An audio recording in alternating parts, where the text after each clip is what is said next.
अस्सलामुअलैकुम या अली सल्लल्लाहु अलैहि मदद।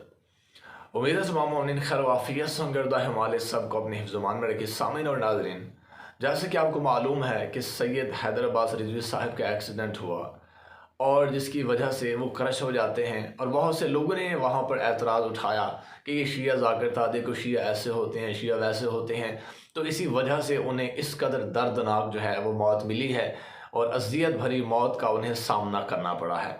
तो उनके इस एतराज़ का जवाब देने की खातिर मैंने सोचा कि एक वीडियो बनाई जाए जिसमें बताया जाए कि बिलाखिर ऐसे हादसात, ऐसी अमवात के जिसमें काफ़ी अज़ियत होती है, काफ़ी दर्द पाया जाता है, बिलाखिर इस तरह की वाक़यात और हादसात क्यों पेश आते हैं। किताब का नाम है तफ़सीर हसन अस्करी अलैहिस्सलाम। इसके अंदर एक वाक़या मौजूद है कि इमाम मासूम फरमाते हैं कि दो बादशाह थे, एक मोमिन बादशाह, एक काफिर बादशाह। अब काफिर बादशाह बीमार हो जाता है, इतना बीमार हो जाता है और हर लिहाज से उनका चेकअप करवाया जाता है, उनका इलाज करवाया जाता है, मगर उसका इलाज नहीं हो पाता। तो उसे एक मछली का बताया जाता है। अब इस मौसम में मछली जो है वो दरिया की सतह पर बासानी दस्तयाब नहीं होती। तो अल्लाह फरिश्तों को हुक्म देता है कि जाओ कि जहाँ जहाँ ये मछली दरिया की तह में मौजूद है उसे वहाँ से निकाल के बाहर सतह दरिया के ऊपर रख दीजिए, भेज दीजिए। तो वो मछली बासानी मिल जाती है और वो मछली उस बादशाह को पेश की जाती है और वो बादशाह, काफिर बादशाह जो है वो बच जाता है, उसे ज़िंदगी मिल जाती है, वो ज़िंदगी गुजारता है। अब इसके बरक्स मुसलमान बादशाह बीमार हो जाता है, मोमिन बादशाह बीमार हो जाता है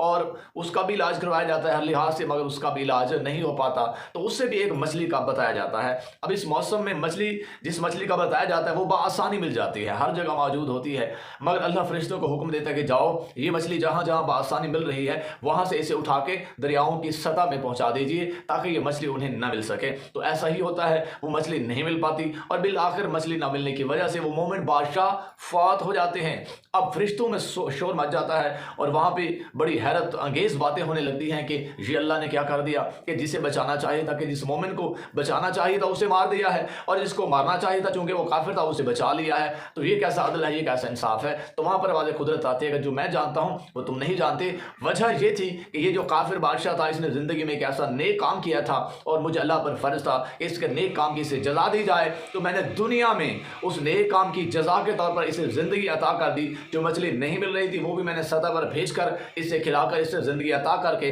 इसके नेकियों का अजर, इसकी जजा मैंने दुनिया में इसे दे दी है। लिहाजा अब ये मेरे पास जब आएगा तो इसके पास नेकी नाम की कोई चीज़ नहीं होगी, क्योंकि काफिर था तो फिर इसका ठिकाना सीधा जहन्नम बन जाएगा। और इसी तरह ये जो मोमिन बादशाह था इसने कुछ गुनाह ऐसे किए थे, कुछ खताएं ऐसी थी जिसकी वजह से मैंने इसे अजाब देना था, मैंने इसे सज़ा देनी थी। तो मैंने क्या किया, ठीक है, कि मैंने जब मछली मिल रही थी उस बासानी दस्तयाब मछली को मैंने वहाँ से हटा के और मछली को दूर करके मछली ना मिलने की वजह से इस बादशाह को मौत देकर क्या कर दिया, इसके गुनाहों का अजाला कर दिया, इसके गुनाहों का कफ़ारा कर दिया और इसके गुनाह ख़त्म हो गए। इसे दुनिया में ही मैंने वो गुनाहों की सज़ा जो है वो दे दी, जिसकी वजह से अब जब ये मेरे पास आएगा तो फिर ये इनके पास गुनाह नाम की कोई चीज़ नहीं होगी। जो भी इनके गुनाह थे वो सारे धुल गए, ख़त्म हो जाएंगे। तो जब ये मेरे पास आएगा तो सिर्फ नेकियां होंगी और ये सीधा जन्नत में जाएगा। यानी अल्लाह रब्बुल इज़्ज़त जब मोमिनों पर ऐसी अमवात ज़ाहिर करता है, इस तरह की बीमारियां मुब्तला कर देता है, परेशानियों में मुब्तला कर देता है और कई के महीने बीमार रह जाते हैं, किसी को किस तरह की बीमारी लाहक हो जाती है,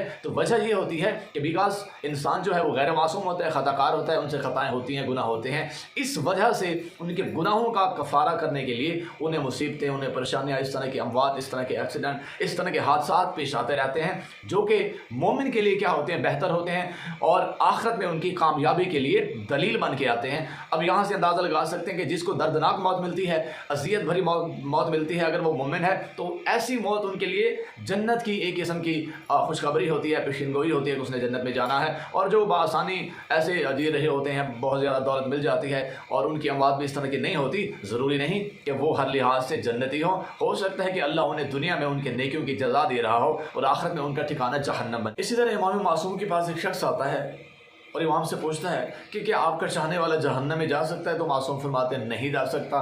तो कहा मालिक अगर गुनहगार हो? फरमाया हम उसके रिस्क में कमी कर देंगे। फरमाया अगर इससे ज़्यादा गुनहगार हो तो मालिक फरमाते हैं हम उनके घर में बीमारियां पैदा कर देंगे। अगर इससे ज़्यादा गुनहगार हो तो हम उनके घर में बेवक्ती मौत दाखिल कर देंगे। अगर इससे ज़्यादा गुनहगार हो तो मासूम फरमाते हैं हम उनकी बीवी नाफरमान बना देंगे, हम उनके बच्चे नाफरमान बना देंगे। कहा मालिक अगर इससे भी ज़्यादा गुनहगार हो तो मासूम फरमाते हैं कि तू ये चाहता है कि हमारा मानने वाला जहन्नम में जाएगा, तो ऐसा नहीं हो सकता। हमारा चाहने वाला चाहे जितना बड़ा गुनहगार हो, अब हयातुल क़ुलूब के अंदर आपको ये वाक़या मिल सकता है, जितना बड़ा गुनहगार हो अगर इन सारी आजमाइशों मुसीबतों के बावजूद भी अगर उसके गुनाह बाकी रह गए तो फिर मौत के वक्त हम उसके जिस्म से रूह को इतनी शिद्दत से निकालेंगे कि उसके सारे गुनाह धुल जाएंगे, और जब वो हमारे पास आएगा तो आब ज़मज़म से धुला हुआ आएगा।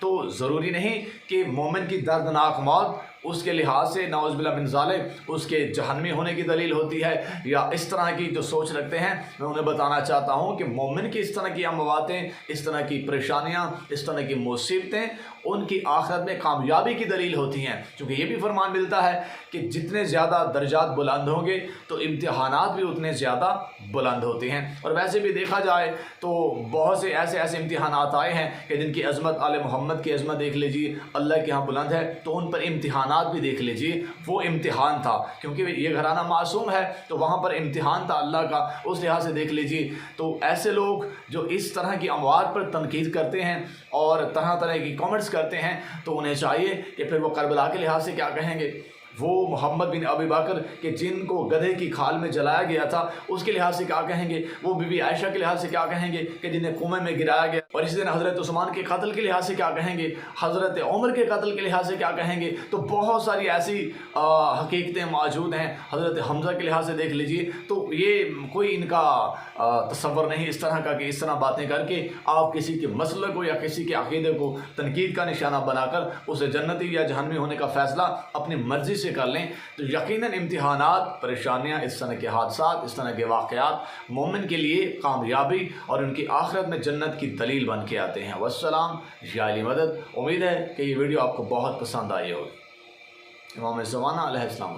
तरह की मज़ीद वीडियो हासिल करने के लिए हमारे चैनल को सब्सक्राइब करना, वीडियो को लाइक करना।